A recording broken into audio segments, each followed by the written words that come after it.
Good morning. খবর পড়ছি আজকের সংবাদ শিলচর থেকে। আজকের বিশেষ খবর হলো সিঙ্গাপুরের রাষ্ট্রপতির সঙ্গে সাক্ষাৎ, বৈঠক মুখ্যমন্ত্রীর। পর্যটন, সেমিকন্ডাক্টর দিয়ে লগ্নিকারীদের দৃষ্টি আকর্ষণের প্রয়াস। বিনিয়োগ সম্মেলনে 12 দেশের শিল্পগোষ্ঠী, 9 কেন্দ্রীয় মন্ত্রী। বিমানবন্দরে মোদিকে স্বাগত জানানোর প্রস্তুতি খতিয়ে দেখলেন পীযূষ, বললেন জয়ন্ত। হুজাইয়ে ধৃত PLA ক্যাডার, মেঘালয়ে ধৃত 3 বাংলাদেশি মহিলা। মাঘী পূর্ণিমায় মহাকুম্ভে নয়া ট্রাফিক নীতি। তিব্বতে চীনের বৃহৎ বাঁধ নিয়ে সংসদে সতর্কবার্তা গৌরবের। এই শতকে মানবতার সংকেত লিখবে AI। প্যারিসে AI অ্যাকশন সামিট, এ বার্তা প্রধানমন্ত্রী মোদির। মোদি আজ আমেরিকায়। হিন্দু প্রকাশককে পুলিশের সামনে বেধড়ক মারধর, স্টল ভাঙচুর। 21-এর বইমেলায় তসলিমার বই বিক্রি নিয়ে আপত্তি মৌলবাদীদের।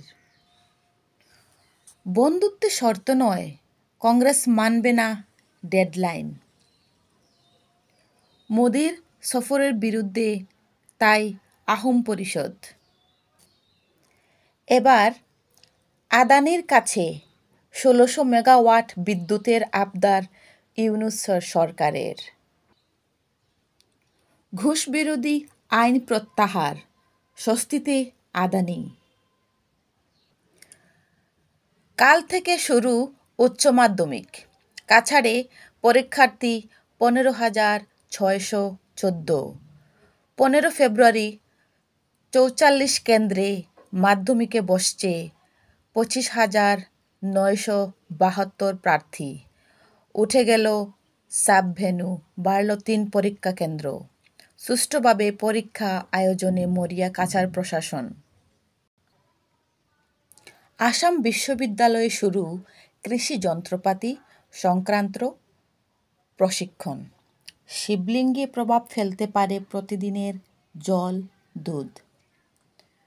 বাদল সরকারের জন্মশতবর্ষ, আসাম বিশ্ববিদ্যালয়ের জাতীয় আলোচনাচক্র 12 থেকে 13 ফেব্রুয়ারি। শালগঙ্গায় সড়ক দুর্ঘটনায় গুরুতর আহত 3। কারাগার থেকে পালালো কয়েদি। হাইলাকান্দি পুরসভায় 19 কর্মীর চাকরি প্রাদেশিকরণ। শেষ হলো আজকের সকালের বিশেষ খবর। ধন্যবাদ।